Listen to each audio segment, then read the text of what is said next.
pass to Johnson. Johnson still going. Dummies again. Johnson. Into the way to Brown. Brown goes in to score. Ali Salvia down the touchline. Oh, this is unbelievable. They're gonna win it. Oh, what scenes here, what scenes. LeBron James, a shot at history.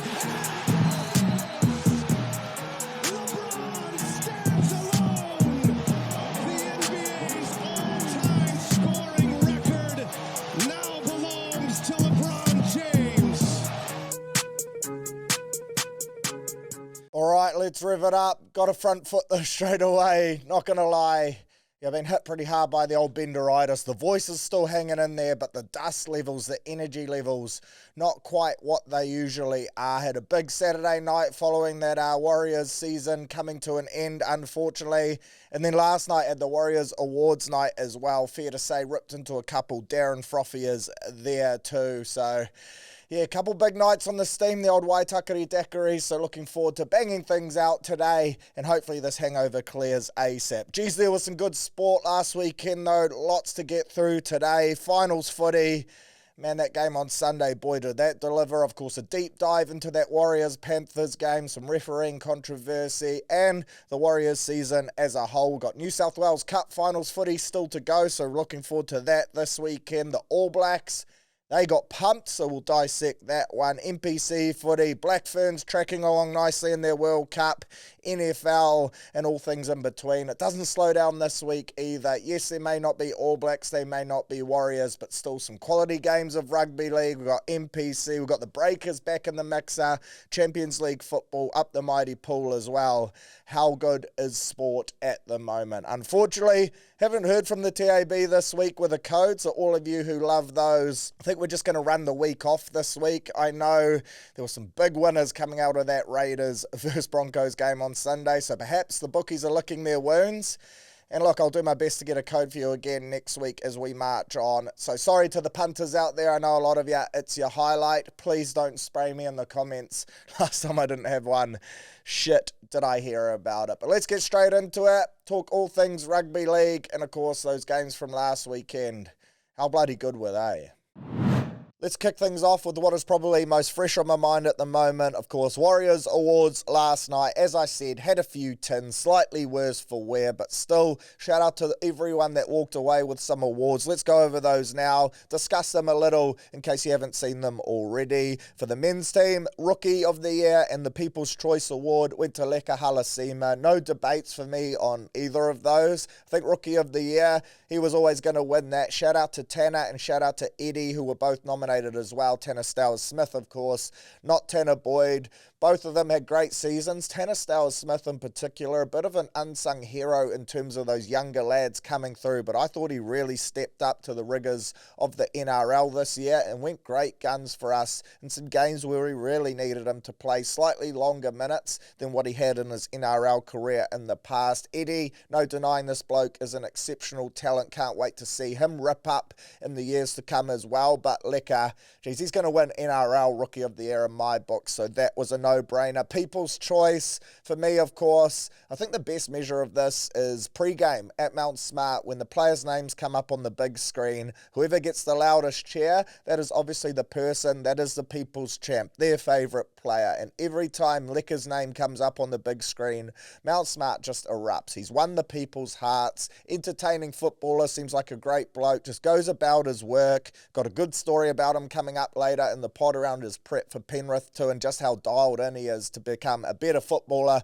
than he already is. Massive future on him, so well done to Leka, walking away with 2 awards. Looks scucks too, walked up there with his bum bag for the first one. Nice little touch there. Clubman of the Year, Dimitri Vaiamonga. See a few people surprised around this, but this certainly didn't shock me. Demi, I've said a couple times now, future captain of this club, and I 100% believe that. He's a leader amongst the boys. Once some of these veteran players move on, your Fisher Harris, your RTS and co, then I think Demi will wear the captain's armband for sure. Got a big voice, leads from the front, leads by his actions, but also with his words. Certainly leads these younger boys coming through, and I reckon he'll wear the skipper's armband for a very long time. So well done to Demi, certainly deserves that award. The Players' Player of the Year went to RTS, who had a massive season. Jeez, And he was consistent all year too. He didn't tail off, running for big meters, scoring tries, tackle breaks, the works. This was a huge year for Dodge. Great to see him. First proper year on the wing. I think he rewarded that selection from Webby too. And look, I reckon next year, he showed no signs of slowing down, the old boy, the vet. I say old boy respectively. He's not that old, of course, but getting towards that backer end of his NRL career. And I reckon he was great this year. Players certainly thought so as well, and you can't argue with that selection. And then your Simon Mannering medal, and this shocked quite a few people because I think Aaron Clark was the name on everyone's lips, but in the end it was Roger walking away with it. His 4th Simon Mannering medal as well. He now ties Simon for 4 wins, so perhaps now do they change it to the Mannering Tuivasa Sheck medal in the future? I'm not sure about that. Of course, Mannering, our most capped warrior, so he deserves it to be named after him, but well done to Rog, humble as ever in his speech. He seemed pretty surprised. Even he said he thought that the bloke wearing 13 was going to get it, and Aaron Clark. But look, Dodge deserves it. I think for me, it was a 2-horse race between those two. I probably would have lent more towards Aaron Clark just because of the impact he had, the year he had compared to his season last year. I do expect both of these lads to be named in the Dally M Team of the Year, but I think Aaron Clark at lock is probably more of a shoo-in than Roger is on the wing with Nwanganetawase and how good he's been going lately. But Rog gets his 4th one. That is elite. I do feel a little sorry for Aaron in terms of course, Player of the Year. Gets their banner hung in the gym, and I think Aaron had probably earned the right to have his hung on his first year back at the club, but still, exceptional seasons from both of these guys. You could argue cases for either of them. And well done to Rog. He walks away with it. Clearly, the coaching staff, the organisation, thought he deserved it, and who are we to argue? He certainly had an exceptional year. In terms of your women's MVP, went to Api Nichols. I thought she was great. Of course, Warrior, NRLW player, number 2, so one of the OGs, back at the club, really leading from the front in the club's first year back in the competition. I thought Peyton Takimoana was a real chance at this one, and I thought Patricia Maliepo was a good shot too. Patricia actually didn't walk away with any awards this weekend, and I'll be shocked if she doesn't make the Dally M NRLW Team of the Year too. But well done to Api, leading from the front, an inspirational skipper. People's Choice Award went to Peyton Takimoana, which I think is 100% justified right there. Leading try scorer in the NRLW this year in her first year in the competition. That is insane. Won me so many bets too, so shout out to her. Players player went to Kaya Atai. She's been great in the second row, and she was a real chance for MVP as well. Club Woman of the Year went to Taisha Ikanasio, who is just a ball of energy. A real pleasure to be around the club, and she thoroughly deserved that. And Rookie of the Year went to young Lautiti too, who Ron said they call the chiropractor because she just lays people out. She certainly deserved that amongst, 18 other rookies in this side. And shout out to Ron Griffiths as well. Man, every time he talks, you can just see why this team is so bonded. The way he speaks, the passion, the love he has for this team, it clearly rubs off on the players. I'm incredibly excited about our NRLW side in the future, not just for the players we have currently and the talent we're getting in the building, but also under Ron, just because of how good of a bloke he seems. There's some chat around 4 big recruits for the NRLW side next year as well. 3 Sevens players coming back to our team that are already in the NRL dub, and then 1 out-and-out NRLW superstar. The rumours around the superstar is Gail Broughton. A combo of her and Patricia Maliepo in the halves will be incredibly exciting, so hopefully that is the case. But yeah, can't wait for 2026 for our NRL dub side. Shit, do they bring the NO at the awards too? You love to see it. Best moment of the night, Bunty. I thought for him getting the acknowledgement for his 10 years of service, he's off to the Super League, I believe, next year. Hasn't officially been announced on socials by the club, but they acknowledged it here. One of the last OGs remaining, if not the last OG. Backfence Bunty, certainly a cult hero. He's become a fan favourite. Fortunately, now he's just applying his trade in New South Wales Cup, and I think that's a testament to the propping stocks we have in the club at the moment. But Bunty, for so long, served this jersey beautifully. I think 145 NRL games. He had great things to say about the club, said it will always be home, thanked everyone for the opportunity. So it's good to see him leave with no bad blood. Players sent him out with a hissing haka too, led by Aaron Clark. It was just a great touch. So shout out to Bunce. If he is off to the Super League, then congratulations to him on a great career in the NRL. If he's off to an NRL club, and shit, I think a lot of clubs would do a lot worse than signing someone like Bunty. Great in the locker room too, of course. He started that new Waz chant as well that they sing in the sheds. Yeah, sad to see him go. Always been a favourite of mine, but look, heck of a Warriors career. One of the greats, one of the OGs. So we salute you, old back fence Bunty. I used to love watching him wind off the kickoff, just run it straight, zero handbrakes, iconic scenes, and he'll always hold a special place in the heart of Warriors fans. That's for damn sure. But on to the results. Of course, week 1 of finals last weekend. 4 great games, and there's no doubt rugby league is the best sport on planet Earth right now. That Raiders-Broncos game was honestly one of the best finals games I've ever seen.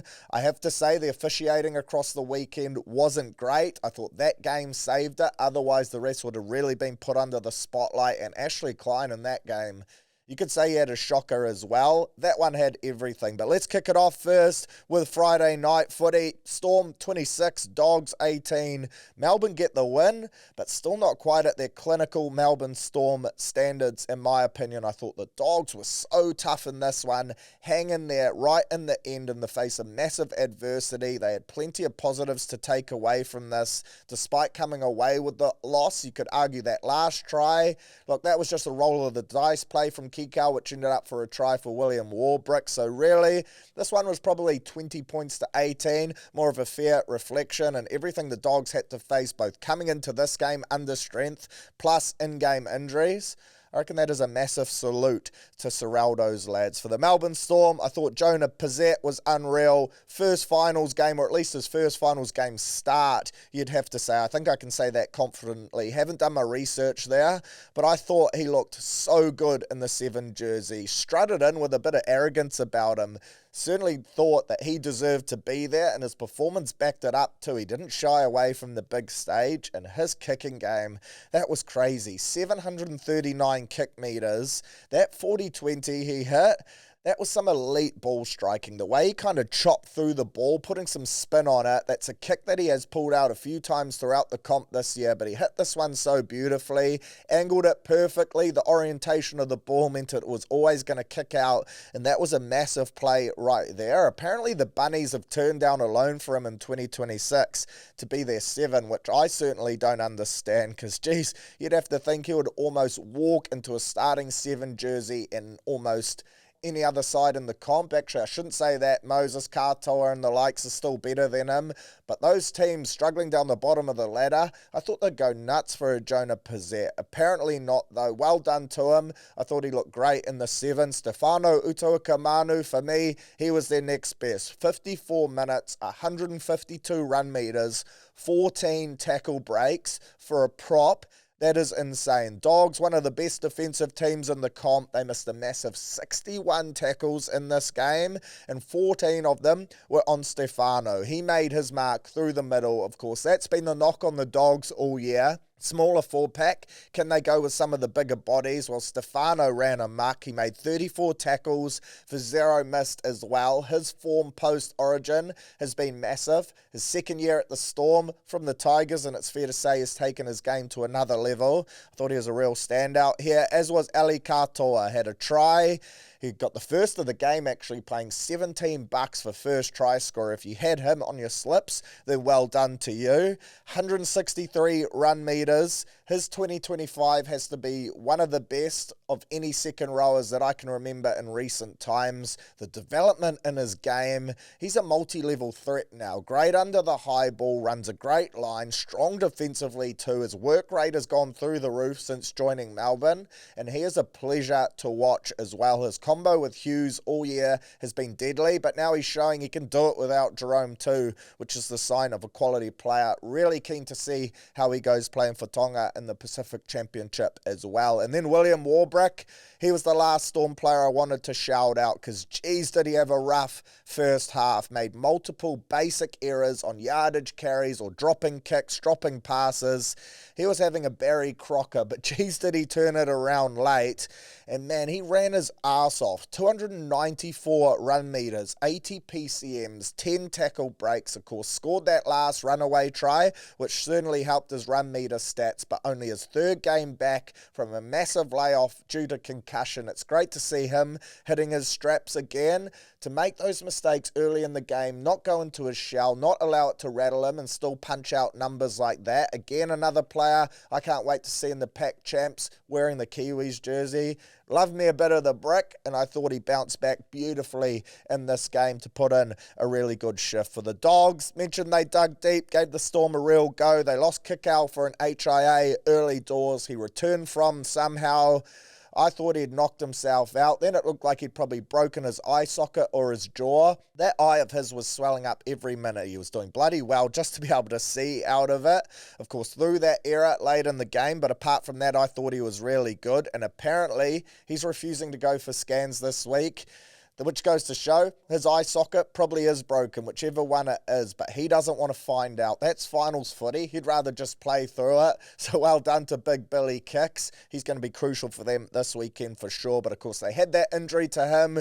Then they lost their skipper, their best player, their inspirational leader, their man with the most finals experience, the best centre in the comp in Stephen Crichton. Sindis Moses, looks like his season's done. I see he's named on an extended bench this week, but personally I can't see him playing. Surely that is a 3 to 4 week injury usually, unless he's been on the peptides or got an injection in the cortisone. Geez, that would hurt on the foot, but hey, salute him if he has. To lose him, bring on Sexton, who scores straight away, first touch of the game. They move Burton to the centres, but Sexton steals the show.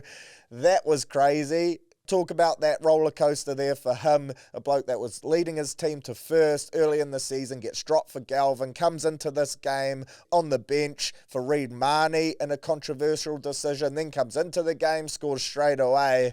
Fuck, it was almost some rugby league poetry, but the fact they hung so tough in this game in Melbourne, it was a monster effort for man. I think Serraldo can take away plenty from that.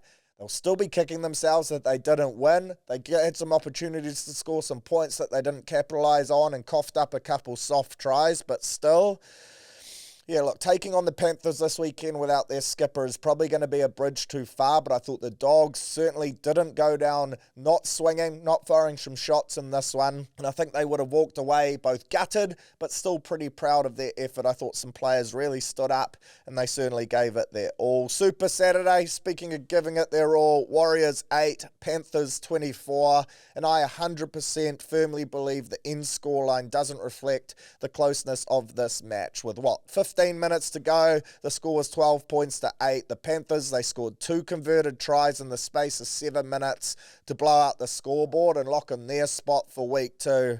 But geez, this one wasn't without controversy, and I thought the Warriors, we won the physical battle. We took it to them in the middle. That was our best performance out of the last, 2 or 3 months at least, and I was so proud of our lads. I have to start with the 3 big calls that went against us because they had a massive impact on this outcome.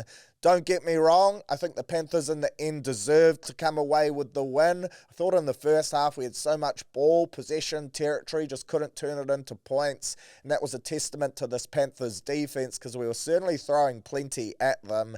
But those calls, 2 of them in particular, I can live with the whole, was it a try, was it a double movement one? Personally, I kind of think it was a try, but if you go off Wade Egan's example from a couple months back, then it was a double movement. We won't go there, that's a whole nother can of worms. My problem, though, was around the 2 calls that certainly I thought killed all chances for us in this game. The knock-on off the kickoff by Blaise Talangi. That is ridiculous. That has been a knock-on since rugby league was invented in Huddersfield back in 1895. I find it crazy they let that one go. So much so that when it happened, it was almost like a hands-on head moment in games. The players basically almost stopped. Everyone assumed it was going to be called a knock-on. When it wasn't, I was screaming at the lads to give away a penalty on that tackle just so we could captain's challenge it. I thought that one was so obvious. That is a knock-on off the kickoff every single day of the week, and shit did that one hurt. The second one, the forward pass that resulted in a Casey McLean try. And yes, we played our part in conceding that try as well by letting the ball bounce. I think our back three really did muck that one up a little bit. But that pass, for me, was at least a metre forward. I could see it from the stands.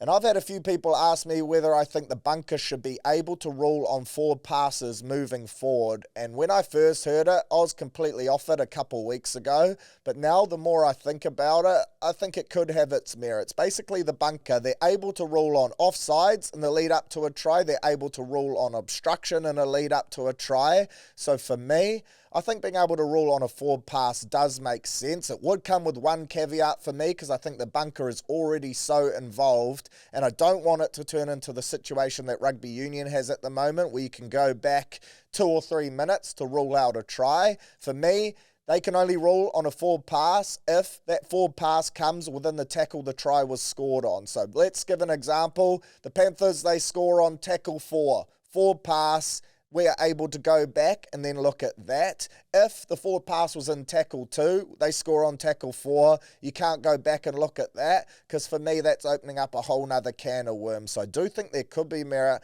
in the bunker potentially being able to rule on forward passes if it is in the exact tackle that leads to the try. This one reminded me of that 2023 Reece Walsh forward pass too, and that would have been scratched out as well. So Warriors fans, there's a couple occasions for us where this really does hurt. I'll be keen to hear your guys' thoughts, so let me know in the comments, Spotify or on social media, wherever it may be. Do you think the bunker should be able to rule on forward passes? And if yes, then under what situations? Yeah, this one really hurt though. Like I said, I thought the refs and the touch judge were in perfect position to rule on this one too. And so often when we see forward passes get missed, it is because the refs have been left for dust. But I thought they were right up on the play for this one. I could see it from the grandstand. I was screaming out, and I was in a good position to be fair, but I thought this one was at least a metre forward, and that was a coach killer. I think it was 12-8 at the time. They don't score there, and I think the game changes, because that try then wouldn't have happened. We were chasing the game then, trying to make up points, and we wouldn't have been doing that. The whole game situation would have changed 100%. So tough scenes for Warriors fans to cop. As I said, I was proud of the effort though, and I do want to focus on the positives. I thought we gave it our everything. We went toe-to-toe with the 4-time defending premiers in the Panthers for at least 65 to 70 minutes in this one. Some big calls, some errors we made, some outstanding play from Penrith in key moments that ultimately proved to be the difference, and it wasn't all the referee's fault. I do want to reiterate that. I'm not that much of a salty fan where I'm going to have a cry about the refs and blame them, saying they're the only reason we lost, because they weren't. The Panthers were good, and they walked away deserved winners, but I do think as Warriors fans, we can walk away from this one with our heads held high, despite unfortunately coming out on the wrong side of the ledger. I was really, really proud of the effort the boys put in on Saturday night. Standout performers for us, I thought it was a really solid effort from the majority of the team. I thought C&K, apart from letting the ball bounce on that Cleary kick, which led to the McLean try, I thought he was really good in what was tough conditions for a fullback. Geez, when kickoff came around, the wind, the rain, I was surprised they almost even kicked off that game. It was torrential conditions. It did ease, but shit was Mount Smart slippery. I was lucky enough to be out on the paddock pre-game before all that rain and bad weather had hit. And conditions were bloody hard then as well. I was almost slipping over just in my shoes, giving the old Gus Gould pre-game rev up. So the fact that the boys and Chance only made one error in this game, I thought was really good. 188 run meters, a try assist, 5 tackle breaks. Elite stuff there from C&K. I thought Roger was good too. 177 run meters, 3 tackle breaks, looked dangerous. Had that unfortunate moment where Tangor stripped him, but apart from that, he always looked sharp, used his footwork on a number of occasions to get us good meters and start our sets with some momentum on his yardage carries, and there were multiple times where for me, I thought he looked like he could break the game open. I thought Fisher Harris was really good in the middle. Shit did he rise to the occasion. 53 minutes, 83 run meters on 9 runs, but it was his work defensively that stood out for me. 43 tackles for 0 missed. In fact, our two props, Fish and Jacko Ford, combined for 104 tackles. Jacko Ford made 61. He had 40 in the first half alone. Basically ran himself to a standstill in that first 40 minutes. So shout out to those two. A big knock for them defensively in the middle. And I love seeing Fish and Leota go at it. Of course, the Bash Bros, best mates. But this is finals footy. You don't back down to anyone, even if they're your boy. And I thought it was the ultimate sign of respect. Those two having a push and shove. Yeah, I just thought our skipper was really inspirational for our young forwards in this one. I thought Licker playing at centre, didn't mind what he produced at all. 128 run meters, a try, a line break, 5 tackle breaks, 15 tackles, just the 2 misses. Had a couple unfortunate errors, one which led to To'o's late try, and then he had that draw and pass opportunity where unfortunately he threw the ball out when he was trying to find Dallin. I thought we were looking pretty dangerous there. Perhaps showing his lack of experience at centre, which is to be expected. But every time he got ball in hand, I thought he looked so dangerous. And what a season he has had. And on that yarn that I mentioned before when talking about the awards that I said I would say, I found this really interesting. So apparently, Licker throughout the week, he rocked up to training. Once he'd been told he was playing centre, and he had a bunch of defensive clips that he had clipped himself of the Panthers' edge attack and how he could potentially make better reads, him and his winger, to help shut down their attack. That is pretty elite stuff from a 19-year-old who's already carving it up. He's getting massive raps. He could easily just sit back, believe he's the man, back his ability to do the job. Instead, doing his own homework, optional, locked in, watching footage, going through the opposition's tape, highlighting areas, little cues where he could jam, cues where he can slide to help out his winger and Dal. I just love that. When I heard that yarn, I just know this kid is going to go so far. He's doing the extras, not just relying on his natural ability, which he's got a fuck ton of. He wants to get better and do his job for his team and his teammates. Yeah, geez, mate, this kid is going to be a superstar for sure. I thought Aaron Clark was solid as always. Dimitrik, 35 tackles, 0 missed off the bench. I was impressed with him. I thought Tamaire Martin at 13 too. Had some really nice touches. I didn't expect him to come on at lock. He had some tough carries, some big shots. He didn't shy away from the physical stuff. I would have liked to have seen him play some more minutes, as well as him, Tanner Smith and Healy. Healy in particular only getting 13 minutes, but overall, just really proud of the side and their effort in this one. I thought it was a bloody good Penrith side. It was tough conditions. We really took them down to the wire and had opportunities to win this one. Overall, our errors did hurt us. 16 errors, a 72% completion rate. If you're going to take Penrith on at their own game, you can't cough up the ball like that. The Panthers, they only made 9 errors, so almost half of ours. You just can't give them opportunities like that to have the ball or blow chances through little mistakes. And there were a couple of occasions where I thought we did that. But they're great learnings for us to take into 2026. And when you add in the fact as well that in-game, we lost our 9 in Wade to an HIA check. We lost Tanner Boyd, 7 for an HIA check as well. I think that makes things even more respectable. For the Panthers, still not 100% at where they're at in past few years, but man, are they clinical. I thought Cleary was great. That goal line dropout where he kicked it out off the side of his boot, got his side the ball back, that was genius. His kicking game was on point too. It really was a masterclass. He kicked for 694 run meters, forced 4 goal line dropouts. I have to give him credit too. He was the last player out on the paddock post-game. I reckon it was probably about half an hour after the game. He was still out there taking photos with Panthers fans, with Warriors fans, signing autographs. Seems like a heck of a bloke. In fact, he was out there for so long. I think a member of the Panthers staff came out to grab him. He was on the opposite side of the field saying hi to the fans. The staff member grabbed him, told him to head back into the sheds. Obviously, the Panthers wanted to shower up and get out of there. On his walk back to the tunnel, he saw a corner, a little pocket of Panthers and Warriors fans on the opposite corner crying out for his name. People were desperate to get photos and autographs with him. He could have easily just waved, kept walking to the sheds. Instead, still took the time, even though he'd been told off, deviated, went over and said hi to them too. Heck of a bloke, one of the best players, if not the best player in the game. I thought he put on a clinic, showed his class on and off the field in this one. So well done to the people's chin. Brian To'o, freak. 245 run meters, so hard to tackle. I think there was one occasion there where he just sat Dallin, bumped him off, beat another couple defenders. Dallin got him back eventually, but yeah, he looks so much better for having the last couple of weeks off. He always takes 3 or 4 defenders to bring him down. I thought Liam Martin was really good too, another one who really benefited from an extended rest leading into this game. Leota, I thought he was good. Isaiah Yeo was classy. And I think apart from Cleary, the main standout for me, actually, for them, was probably ex-Warrior Isaiah Papali'i in 39 minutes off the bench, so less than 40 minutes or half of footy. Listen to these stats.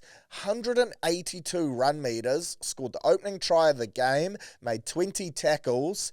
Shit, did he come back to hurt his old team in this one. I thought he was unreal off the Remu. But overall, tough way to end the season. We went down swinging though, which is all you can ask for. It was a tough physical game for the duration of it. It could have gone either way for a period there. In the end, the Panthers marched towards maybe a 5th straight title, and unfortunately that is the end of our season. But for me, it was a season that was a big success in my books. From getting towed up in Vegas to where we're at now, we've seen a massive improvement in this side, of course. In previous years, I feel like those injuries to Barnett and Metcalf fully would have derailed us. We would have dropped out of the 8 completely and been so disappointed in the year that we'd had. But this year, we showed resilience, we showed depth. We've got a great, deep squad, courtesy of the strength of our New South Wales Cup team as well. We unearthed some young talent and guys like Tanner, Eddie, Healy, the crazy rookie year of Lecker, which I think this season will always be remembered for. Aaron Clark, first year at the club, exceptional. RTS, great. Fish, first year of being skipper. I reckon there's just so much we can take from this one and look to build on next year. The future is so bright for the club. Webby, 3 years as head coach, 2 of them now playing finals football. The foundations are well and truly there for us to kick on off the back of this year.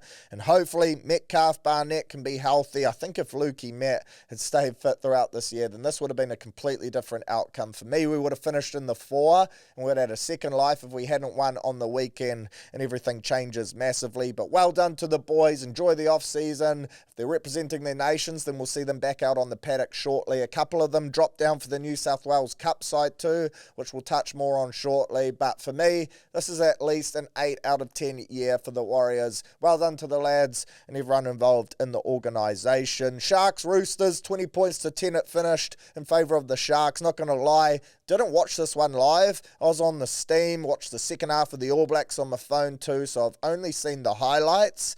But it looks like the Roosters were their own worst enemy. 68% completion rate, made 16 errors in this game. They literally dominated most of the other stats. They had 41 tackle breaks compared to the Sharks' 22. 5 line breaks to the Sharks' 3. You'd expect them to come out on the winning side of the scoreline with dominant stats like that. Just looked like they lacked patience. They were trying to score on every set. When they got in the grind, they did come away with the points. But in the end, the Sharks just too clinical. Shout out to their forward pack too. On paper, they should have got demolished, man. That Roosters pack, it's big, it's aggressive, and it's stacked with representative players.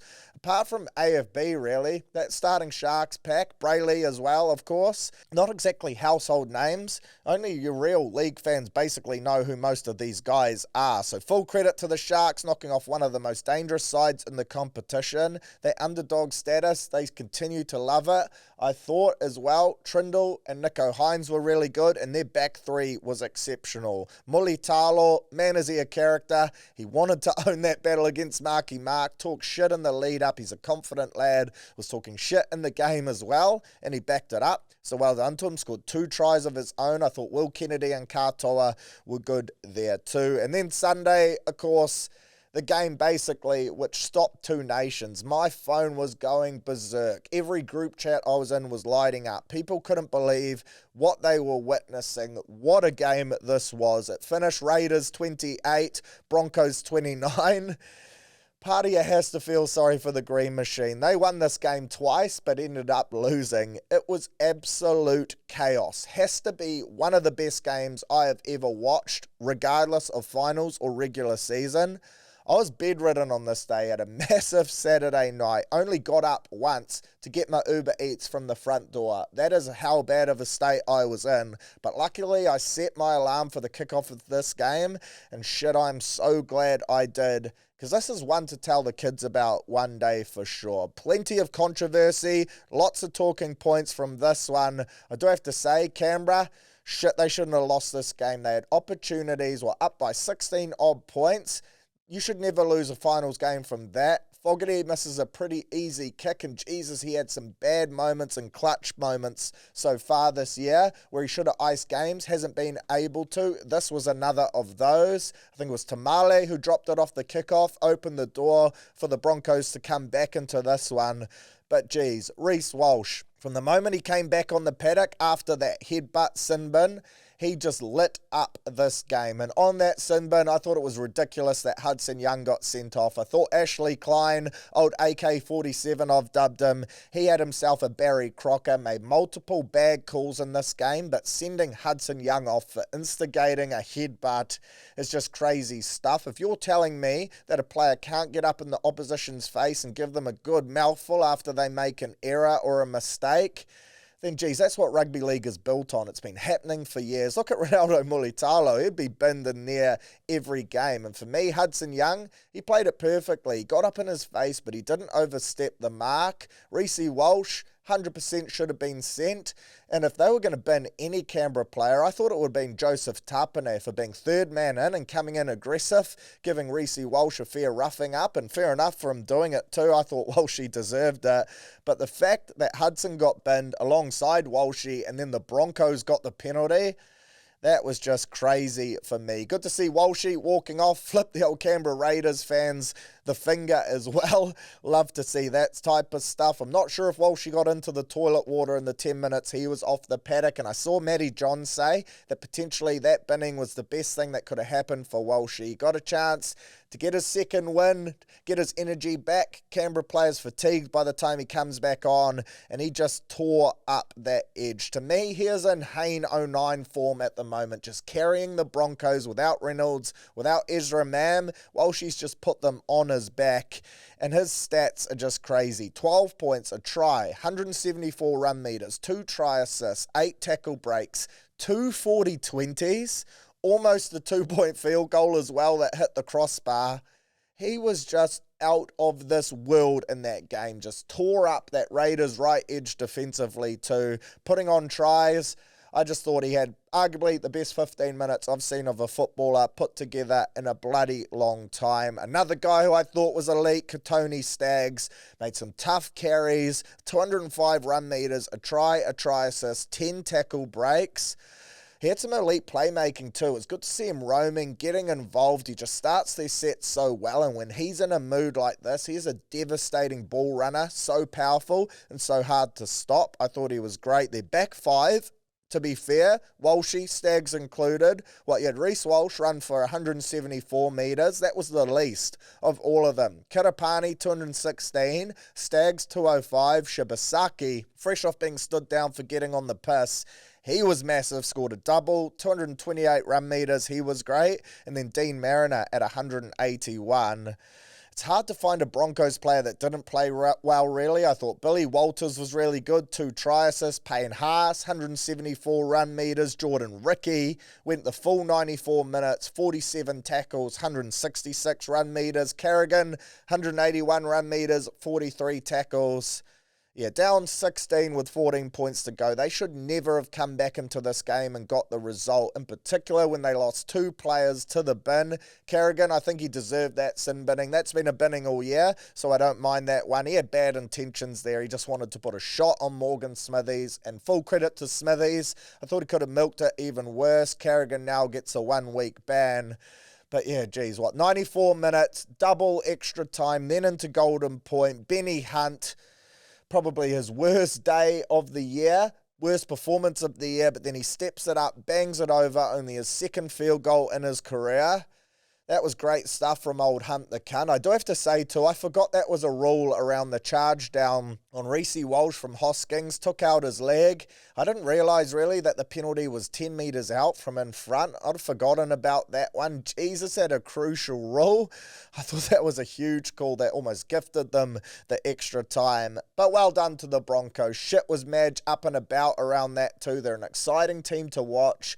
Personally, I don't like them a lot, but when they're playing footy like that, they're bloody hard to get around. And then for the Raiders, heartbreaking loss for them. That must have taken a massive toll on them, both mentally and physically. It's going to be hard for them to bounce back from. That game was literally in their hands. The fans were doing the Viking clap at one stage, but in the end it was Walshy clapping their team's cheeks. Jeez, their sheds, they must have been so deflated. I thought KO Weeks was great. 253 run meters, 2 tries, 8 tackle breaks. Hudson Young, elite, one of the best second rowers. Him behind Katoa for me, best second rower this year. I thought he was really good. Tapane, Horsburgh, they didn't back down through the middle of the paddock all day. But that right edge, I mentioned it before, for them defensively, very worrying. 17 missed tackles between Fogarty and Tomoko alone. I think Tomoko missed 10 of those, or 9. Walshy just picked them apart, and I have no doubt the Sharks, Fitzgibbon, they would have been watching that, just licking their lips, because that is exactly where they are going to go. As I mentioned too, they had their chances to win this game, both in regular time and extra time. I thought their field goal set up in extra time, that set where they absolutely cooked it. Just play to the middle. Give Fogarty a chance to bang one over. If it's not Fogarty, it's Strange or Weeks. Give your kickers an opportunity. Instead, they looked like they were trying to score. They played to an edge. I thought they just got that all horribly wrong. And it's in those crucial moments of games where it seems like they have looked their worst, which is really worrying for finals footy as well. And no doubt Ricky Stewart will be ironing that out this week for sure. Post-game, Walshy walks away with just a fine. Paddy Carrigan gets the 1 week. I do think Walshy probably deserved a week, but am I happy he walks away with just a fine? Personally, I am. A prelim final at Suncorp without Reece Walsh in it, that would have been a massive letdown. I think the NRL know who puts bums on seats too, and in that regard, I was almost surprised that Carrigan got a week, because I thought they would have wanted him out there as well. I think if you let both of them off, it becomes a massive controversy though, so Carrigan gets the 1 week. I'm not that opposed to that idea around players in finals taking their suspension in the regular season, the season after, the start of it. Because personally, I think suspension 1 week next year, start of the season for Carrigan, but he gets to play in this finals game.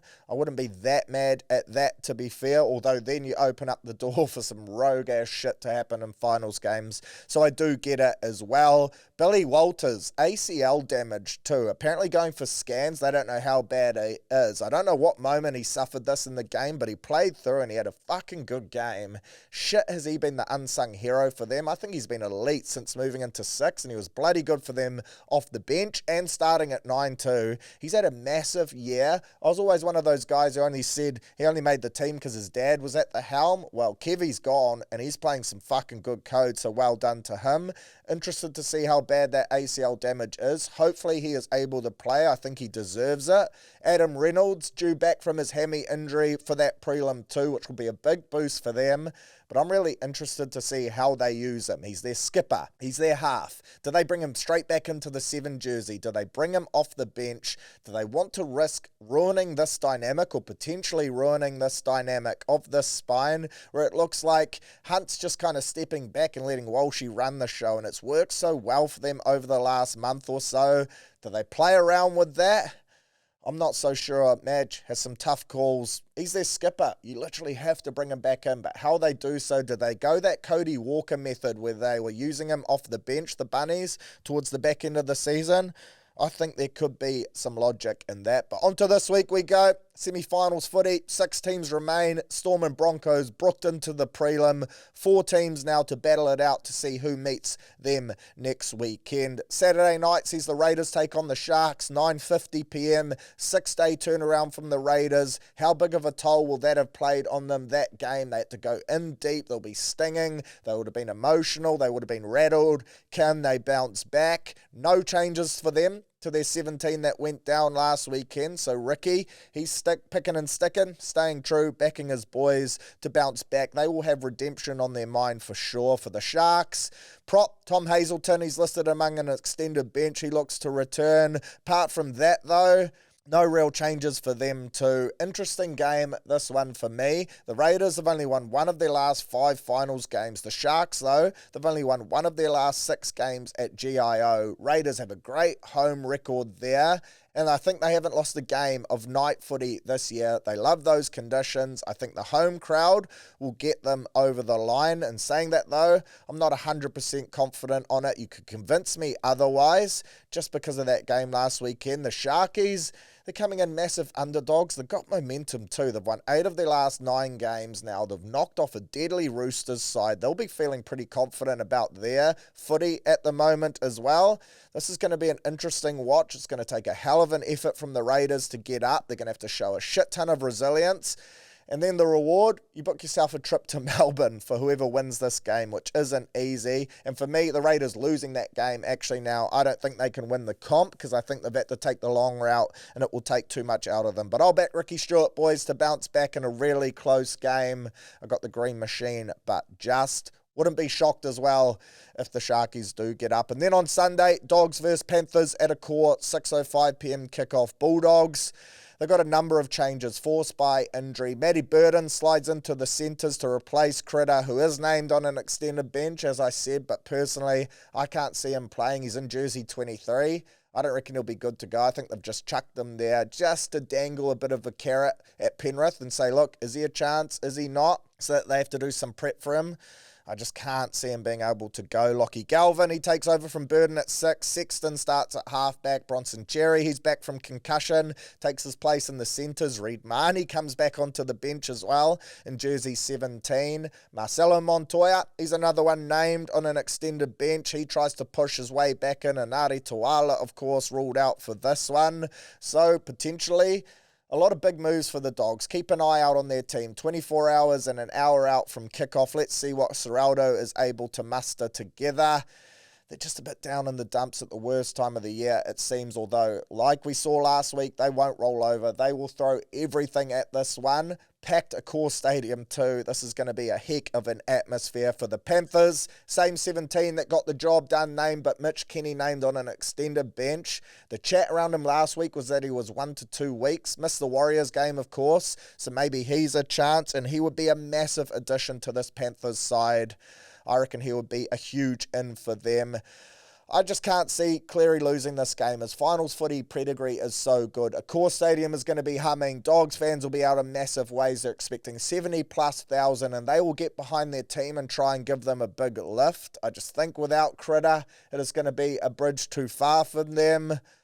I got the Panthers have won 8 of their last 9 games against the Dogs, and I think they booked themselves a trip to Brisbane next weekend for the prelim in what should be an arm wrestle, a low-scoring contest. If the Dogs are to win, it needs to be like that 8-6 game they played earlier on in the year. With the Dogs, they roll out that best D in the comp, and they just tackle everything that moves and try hold the Panthers to under maybe 12 or 14 points. For me, if Penrith score more than that, then I think they win the game, and that is what I am backing them to do. And then finally, before we move on from NRL, just shout out to our New South Wales Cup side. They've got a finals game this weekend, an elimination final. Unfortunately, went down to the Dragons last weekend, but we get a second crack after finishing the season as minor prems. We're taking on Parramatta Saturday night, 7:15 p.m. I'll be watching. It's on Bar TV Sports, $7 a week for a subscription. Fork out the wallet. This one will be worth that fee for sure. Our team is stacked, man. We've got Healy, Tanner Stowers-Smith, and Eddie all back from the NRL side. How about this 4-pack for a cup side? Bunty and Tanner as your starting props. Eddie and Kalis Fatialofa in the second row. Kalani going at lock with Tommy Ale and Toby Crosby off the bench. 2 lads that are reportedly on the Panthers radar. In fact, I think Tom Ale is signed because we farewelled him at the awards night last night. So that just shows the calibre of those 2 players. For them to be coming off the bench in a cup team, that is a testament to this team. There's rumours Tanner Boyd will be playing as well, not named, but that is some whispers going around, unconfirmed. But I'm looking forward to watching this one. Hopefully the lads can get up and beat them so they can play the Dragons next weekend in the grand final and revenge last weekend's loss. Up the cup, she's a stacked team. If Tanner Boyd plays, then I think we roll through them. Go on the lads, would love to see us in a GF next weekend. Win that, then we have Presents grand final day as they take on the champions of the Q Cup. That would be elite scenes. Go get them, boys. Shout out to Tangles and the lads. They've been the best team in the comp all year, so hopefully they can book a ticket to the GF next weekend. How bloody good. All Blacks completely outdone. The old capitulation at the cake tin, that's what I like to call her. But in all seriousness, congratulations to the South Africans. They were elite, man. Named a team and led you to believe they were going to play some running rugby, and that's exactly what they did. They took us on at our own game almost and outplayed us there. Full credit to them. They were a bloody good watch. Shit, do they have some players in that squad, man. And it is a squad. I think Rassi said it post-game. He's got 45 blokes ready to do a job for the Springboks, and this team certainly did that. A record-breaking loss for the All Blacks. We got dominated at set piece. Under the high ball, those woes continued. The last 15 to 20 minutes, the Boks exposed us. It was an emphatic victory from them in the end, and they thoroughly deserved it. And as an All Blacks fan, it left me pretty gutted, to be honest. It's not what we expect to see. It doesn't happen to us. But on this night in the cake tin, it did. And we just have to take our licks. We certainly lost to the better team. I thought the first 40 minutes, we actually looked really good. And at halftime, I expected us to come out of the gates firing and put the Boks away. I thought we were moving the ball really well into space, playing some exciting footy. We were in the arm wrestle, but that second half, the Boks just turned up the heat. And then the last 20 minutes in particular, that was a really tough watch as they ran and try after try to add fuel to the fire and really add to the hurt. They got a roll on, they mixed their game up beautifully, and the All Blacks didn't have an answer. Yeah, they were just powerful, accurate, expansive. We couldn't go with them. I can't compliment them enough. The turnaround from their team over the course of from Eden Park to this game was massive. And personally, look, it was frustrating at times for the All Blacks as a fan. I just don't get that tactic of the chip kick stall. It looked like we had so much space to attack in wider channels in the second half, and we have the players to be able to attack that space, to move the ball there, and then we have the threats on the edges to be able to expose it. But instead, we look so premeditated. I thought the drop-off in our second half was massive. Those little chip kicks where we're just kicking ball away off set piece, man, are they frustrating. It's like we're hoping for a miracle bounce, a 50-50 play, rather than playing to a set structure or game plan and breaking teams down with our attack. We have so much talent in this team. I thought the first half we moved the ball to the edges beautifully. I thought we laid the blueprint for the second half to kick on from there.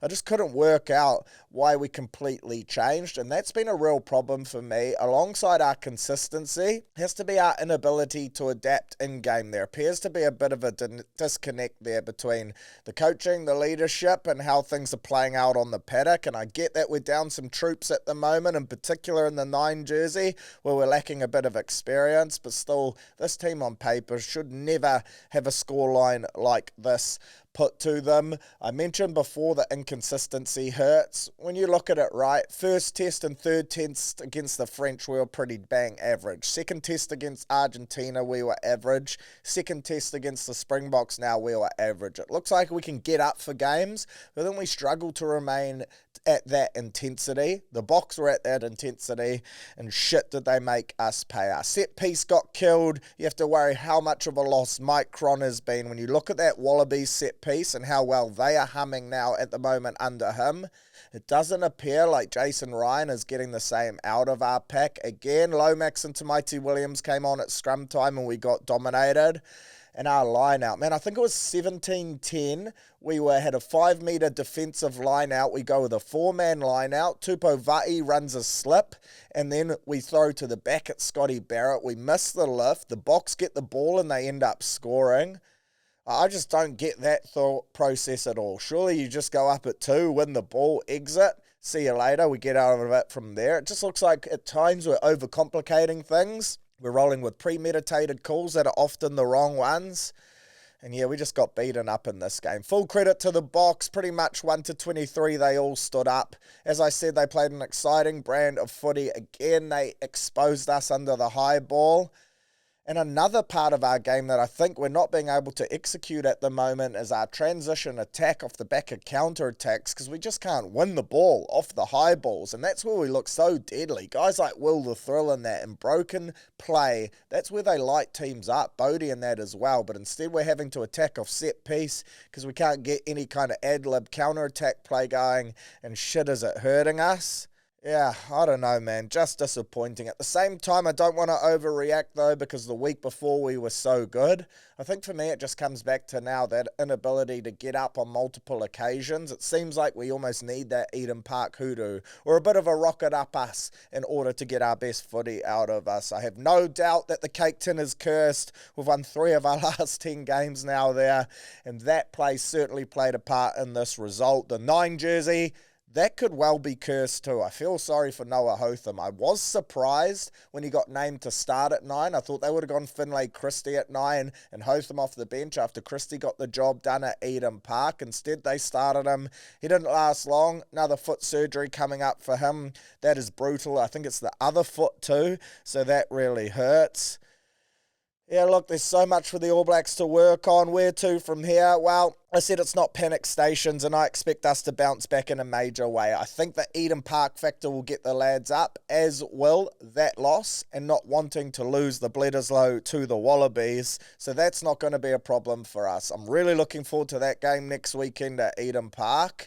The boys should come out with a hiss and a roar. The Aussies, they will have targeted this one. They will be up for it. We've got the Eden Park 51 test record on the line as well. This is going to be a huge game for us. The Wallabies, again, they showed on the weekend, despite their loss to the Pumas, if you switch off for 10 to 20 minutes, they can make any team pay, and they are well and truly up and about at the moment. They will smell blood in the water, so I can't wait for that one. There's some big questions to be asked in the meantime. Who plays 9? Well, perhaps the naming of Cammy Roigard at 9 for counties could well fix that. Excited to see him play this week. Lester Whainga-Nuku, does he come in now? Geez, he was good for Tasman on the weekend. I think he could give our backline a little something different. He was so physical for them. Gives us some real punch, a genuine game breaker. That back 3, not sure that's still 100% the one. Tactics on attack, where do we go to from here? Look, no doubt Razor and his crew will be working overtime in order to turn this result around. Questions being asked around Scotty Barrett and his leadership too. Again, I don't want to panic. I believe the boys will turn it around. I just think the Boks were by far the better side on the day, and they got the results. I just couldn't believe the contrast in the first half to the second half, and we did stop the Springboks scoring twice in that first half, so perhaps we weren't as good as I thought we were in the first 40. But yeah, that is a tough scoreline to cop. Anytime the All Blacks lose like that, our biggest defeat ever. Geez, people are going to run a fine-tooth comb through them. I did have to crack up, though. There's some guys on Sport Nation and that basically saying to burn down the whole of New Zealand rugby. We're a shambles, rah, rah, rah. The week before, after we bet South Africa at Eden Park, they were sucking them off. So make your mind up. I don't think you can be too overreactionary. You just got to tip your hat to the Boks, but also address that there are issues in this All Blacks team, in particular around consistency for me, that certainly need to be changed ASAP moving forward. I mentioned before some All Blacks being released into the regions too, which is going to add some spice to your NPC footy this weekend.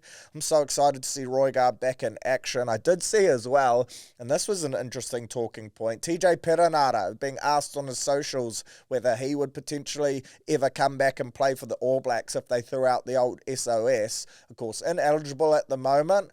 Is it really time we look at this Giteau rule? Because him and Aaron Smith right now, their leadership in the 9 jersey, if they were willing to come back in and just help to steady the ship with the injuries we have there, that could be huge. Imagine chucking a Brodie Retallick back in, and I get that these guys have left our shores and basically hung up their All Blacks boots, but man, his leadership through the middle would be massive too. Perhaps it is time now that we look for guys who have played a certain amount of tests to be eligible from overseas, because it is clear, like, everyone's just getting so much better. The Springboks and all that, the Wallabies, they have these rules. We're the last ones standing by this. I don't think open slather, because then we'll lose so much young talent, but I do think there is a world and a way in which we can make both work and it not be too much to the detriment of New Zealand rugby. On the positive, the Black Ferns, well done to them. Elite stuff. A great second half from them. Almost a contrast to the All Blacks, right? We go in 10-all at Oranges, but then they turn it on to blow the Springboks women's side off the park, score 36 points to 7 in the second 40 and come home with an emphatic victory. Our loose forward trio, they were outstanding. Olsen Baker in her first game back from injury. She was the best player on the paddock. Her combo with Georgia Miller and Makaile Tu'u is outstanding. And then, of course, Braxton Sorensen McGee, 18 years old, scores herself the standard double. Her skill set, footwork, speed, she is just electric. What a young talent. Grew up playing league. No doubt the Warriors NRLW side would love to get her in the mix, but shit is she a pleasure to watch. One of the best attacking players in rugby around the world at the moment, and still so young with so much potential for her to grow into. She's keeping a star like Caitlin Vahakolo out of the team. That is full credit to her. They take on Canada this weekend, semi-final, Saturday, 6 a.m. Set your alarms. This is going to be huge. Get around them. The girls deserve our support, and this is a massive game. It's funny, from talking to people, they say semi-final against Canada, they all just kind of laugh and assume that we're going to breeze through it. Well, Canada in women's rugby, they are bloody good. Winner of this will play England. I think England will be way too strong for France. But Canada, they are not an easy beat. I think this is going to be a tight game.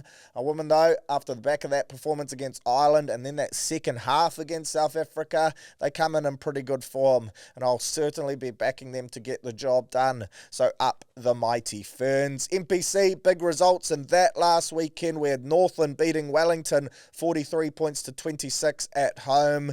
Big result for Northland at home. I tipped them out at good odds, $2.60 I think they were playing. Wellington at the moment, real roller coaster. Only really decent when they get their All Blacks back. I think they get a couple back this weekend, do they? Just looking at it now, oh yes they do, the three. Peter Lakai, Preston, Ruben Love, so that'll give them a huge boost. But yeah, well done to the Tunnies, putting together a pretty good season, you'd have to say. Waikato, they scraped home in the last couple minutes against Harbour, a heartbreaker for my Harbour Heat, 29 points to 28. I thought Harbour were the better side in this game for sure. Just again in back-to-back weeks, same story against Counties.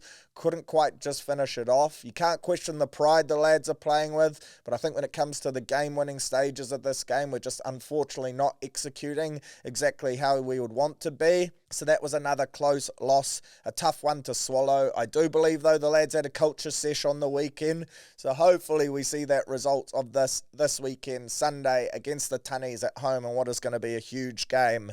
And it's still get up the mighty Harbour Heat. Hawke's Bay, they claim the title of the Bay, sending Bay of Plenty home as just of plenty now. They lose the Bay from the start of their name, 24 points to 21. This was a great watch. Watched it on full time, before heading off to the Warriors on the Saturday Arvo. Lincoln McClutchy, living up to that last part of his last name, clutched a field goal in extra time. The old droppy, beautifully taken, beautifully executed to come away from Tauranga with a win on the road. Hawke's Bay all day. You'd have to say they're the real deal now, knocking off some of the biggest sides in the competition. Speaking of knocking off some of the biggest sides in the competition and being the real deal, the Golden Otago, they bet Taranaki in a cracker of a game, 28 points to 26. That was huge.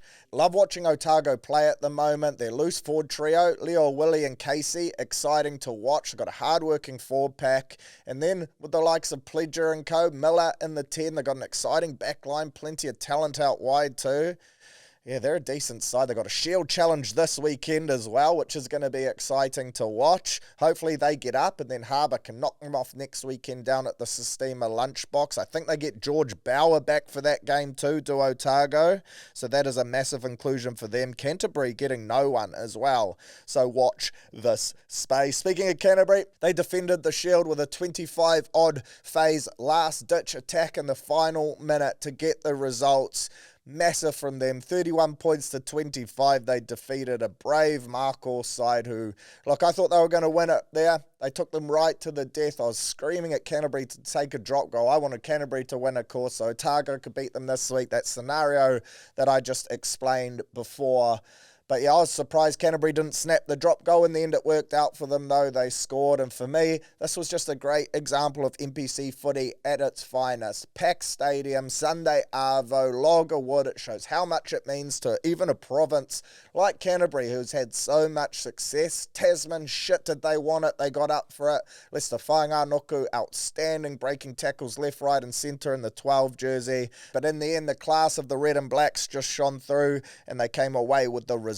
Auckland, back-to-back dubs for them. They bet Manawatu 52 points to 29. Anton Segner, Shea Clark, again, elite in the Lucy. Shit, is Segner an inspirational captain, only 24 years old.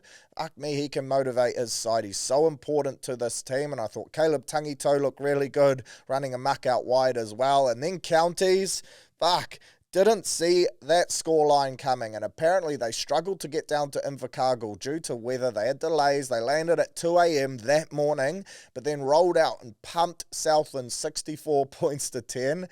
Southland, since losing the Shield, what's that now? They've conceded 64 this weekend, 54 against Canterbury the week before in back-to-back games. I've had some hangovers in my time. I'm going through one right now, but shit, that is a bad one for sure. The boys clearly feeling the effects of losing the old log of wood 100%. Well done to Counties though. They looked bloody good and ran amok. This week, Friday, Taranaki play Hawke's Bay, 3rd versus 4th. That should be a doozy of a game. Neither of them getting any All Blacks back, but they've already got 2 stacked sides. Taranaki looking to bounce back after 2 losses. Hawke's Bay rocking up confident. That's 3rd versus 4th. That is going to be a doozy. Saturday, no rugby championship, of course, but we get 4 games of NPC code to tuck into instead, which still makes her a great day of footy. Kick her off with the Black Ferns. I'll mention it again. Then roll into your NPC. Then into the New South Wales Cup. Warriors. Gotta love that. And then, of course, the NRL too. But we stick to the rugby. Counties versus Auckland. Battle of the Bombays. And this just got a whole lot more interesting. Roigard for Counties. For Auckland, they got Rico Ioane and Caleb Clark. That makes things a great watch. Rico in the midfield, Caleb Clark, Tangito out wide, Roigard, can't wait to see him back out on the paddock. Counties feeling confident, Auckland feeling confident. This is a rivalry clash.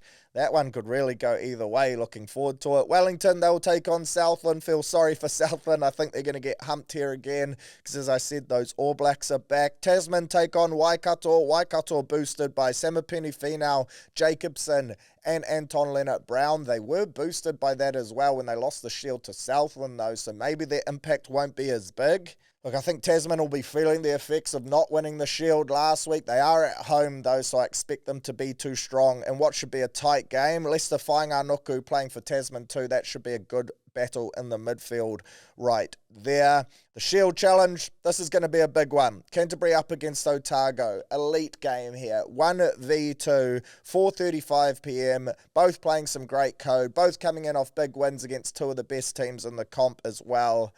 I really hope Otago can go the lift. Again, this is one of those rivalry games. The lads will be on a roadie for sure, from Dunners to Christchurch, to try and ride home their team and build them some momentum in the stands. I'm expecting to be pretty close to sold out again there in Christchurch. This is going to be some game.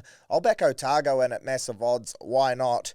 Shit, I hope they can pull this off so I can fly down to the old Sistema lunchbox next weekend. Harbour take on the Tunnies. As I mentioned, Tunnies will go in favourites, and deservedly so. They're certainly playing some good code at the moment, but hopefully that steam up for the Harbour lads. The bonding sesh can get them going and secure us our first win of the season for a bit of momentum heading into next week. And then the Turbos taking on Bay of Plenty to round us out. I think Bop will be too good there. Turbos, for me, started the season great. They lost of Braden Yossé has been huge for them, but I feel like they've fallen off a little bit now, and the toll of the season is starting to catch up to them. Whereas Bay of Plenty, I think they'll want to bounce back after losing an extra time, and they're a classy football side as well. Your power rankings for this week: Bay of Plenty for me, they drop to 6th. Tasman hold on to 5th. Hawke's Bay move up into 4th. Taranaki are 3rd. Look, maybe I'm still biased on them a bit, but I just think on their day, they could still be one of the best teams in the comp. I just believe in their talent so much, but they have been losing. So maybe Hawke's Bay deserve to be 3, Taranaki 4. I'll leave that up to you. Otago in second and Canterbury in 1. That one this weekend is a real lip licker. Get up, Otago. Go steal the log of wood. I love seeing the Shield on the move, and that would be a great result for your footy this weekend. All eyes, though, international code. Look forward to next weekend. Eden Park, Wallabies coming. That is going to be huge. And then, of course, South Africa take on Argentina. Plus, hopefully, we've got the Black Ferns in the Women's World Cup final. Should be an absolute beauty. All right, let's have a Carmichael punt, of course. Just the 2 NRL games this week, plus no rugby championship. So we're going to have a look at a couple other different markets too, but still the NRL remains the main feature here. Saturday night, 9:50 p.m. kickoff. Raiders versus Sharks. The Raiders have won only one of their last 5 finals games. The Sharks have only won one of their last 6 games at GIO Stadium, though, and the Raiders have scored 24 or more points in their last 8 home games. They're also undefeated in night games, as I mentioned before, in the NRL this year. They come in as $1.55 favourites, the Sharkies at $2.50, and I reckon that's fair enough too. In terms of your try-scoring stats, Sharks winger Ronaldo Mulitalo, 6 tries in his last 8 finals games. He scored 7 tries in his last 4 games this season, and he's also scored 4 tries in his last 6 games against the Green Machine. That's the edge that we mentioned that Cronulla should attack. He's paying $2.05 to score.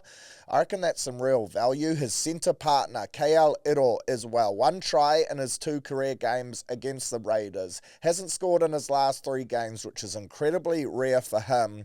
I reckon he could be a good shot to punch through at $3.05. If you want some value from the Sharks, Britain Nikora off the bench scored a double when they played the Raiders last time out in round 5. He's paying $6 anytime because, of course, off the pine, that boosts the odds. All try scorers in this game and in your second semi-final as well, paying good odds. Finals footy, so the TAB up the markets. They're not expecting as many points, but I reckon this game will prove to have more points than the other game, that's for sure. For your Raiders try scorers, Ethan Strange. Hard to go past him. 6 tries in his last 4 games. He's paying $2.55, so he has come in a touch. I feel like last week we were getting 3s for him, but that was pretty generous. Kale Weeks as well. 3 tries in his last 3 games. Got electric speed. He can turn a loose ball, a little handling error, into him running the distance, which is exactly what happened last weekend. You're getting $2.30 for him to score.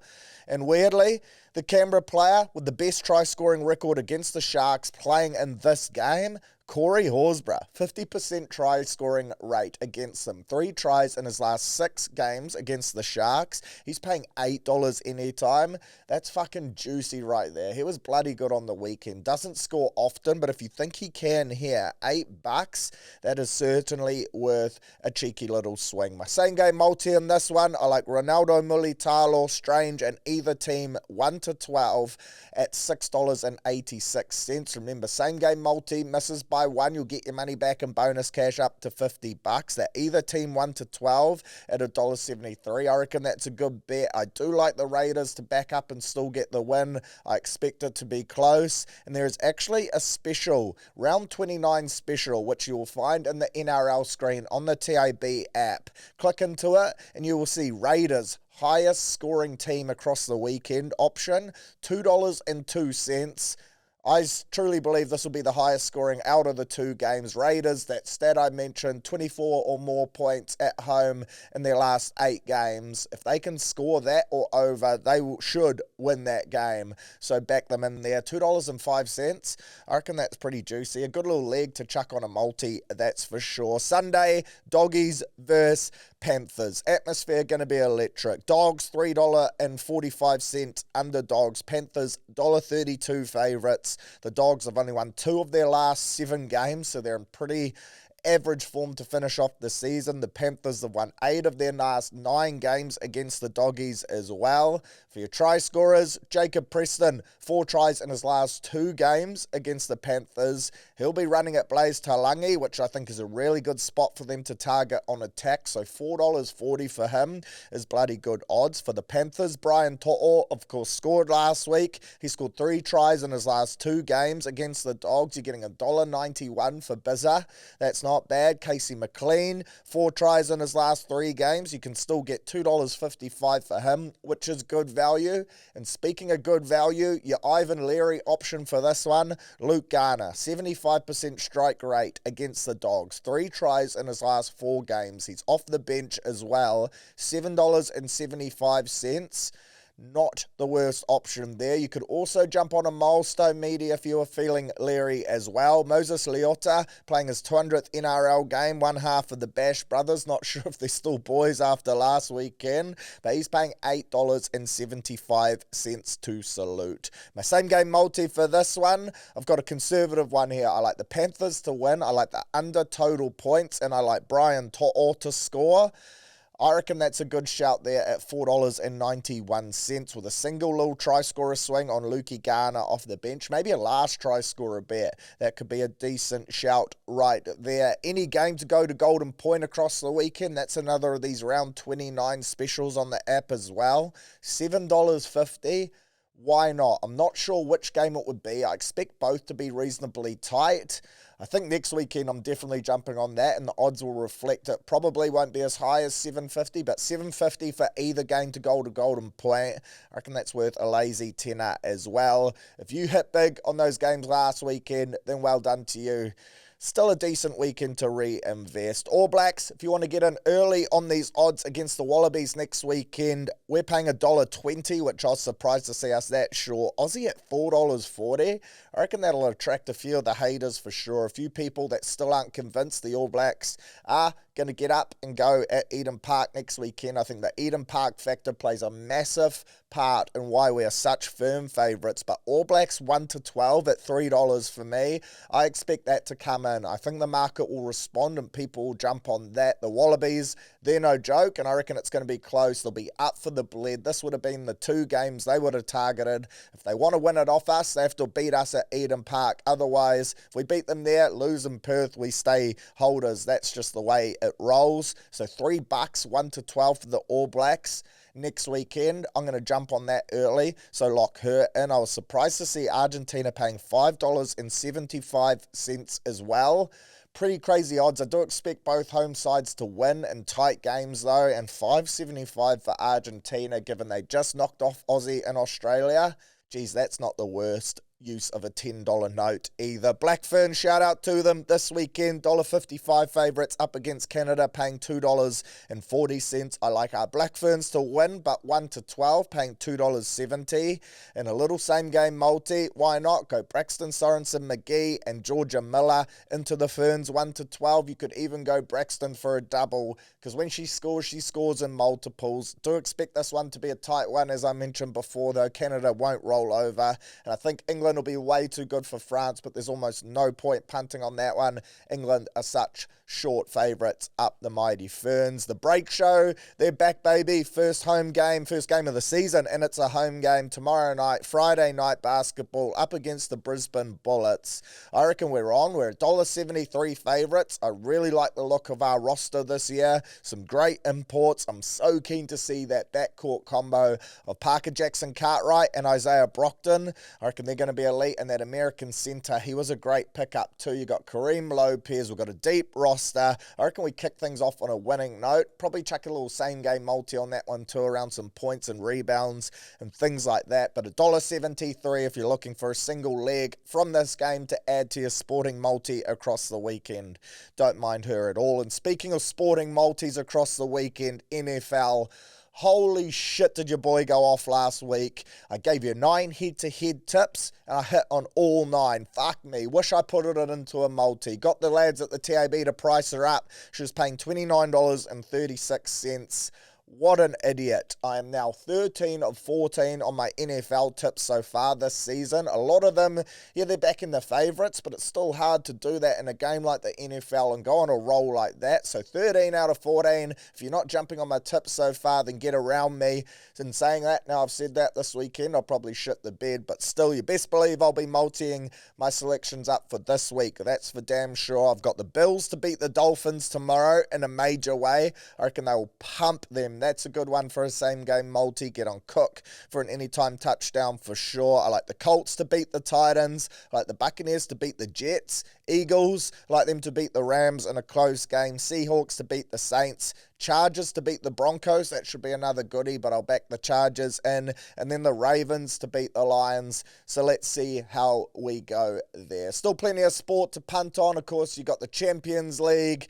The Ponies, they never stop neighing. They are always running MLB, Formula One. It just depends how invested you want to get into it all. But download the TAB app if you haven't already. Head along to their website. There's promos galore, so get amongst it. Always bet within your means. But hopefully, green ticks on bet slips for you this weekend.